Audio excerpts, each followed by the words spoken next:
Hello friends, আজকে আবারও আসলাম আমি নতুন একটি বাইবেল পদ নিয়ে, যা হচ্ছে গীত সংহিতা তার 23 অধ্যায় 1 পদ থেকে।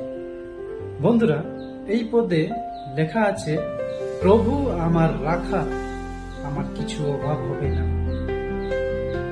বন্ধুরা, এই পদে রাজা দাউদ ঈশ্বরকে রাখাল হিসাবে তুলনা করেছেন। রাখালের প্রধান দায়িত্ব হলো যেমন ভেড়াদের সুরক্ষা দেওয়া, তাদের সঠিক পথে পরিচালিত করা, খাদ্য ও জল সরবরাহ করা, বিপদ থেকে রক্ষা করা।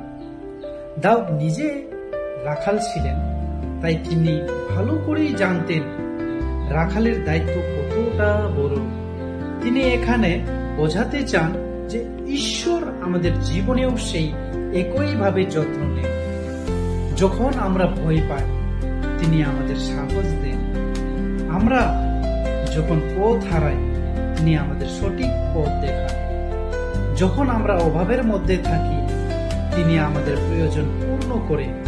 অর্থাৎ ঈশ্বর শুধু আধ্যাত্মিক দিকেই নয়, আমাদের দৈনন্দিন জীবনেও অভিভাবক ও পথ প্রদর্শক। বন্ধুরা, এই ছোট্ট পদে দাউদ আমাদের একটি গভীর সত্য শিখিয়েছে। যদি ঈশ্বর আমাদের রাখাল হন, তবে জীবনের কোনো কিছুর অভাব হবে না।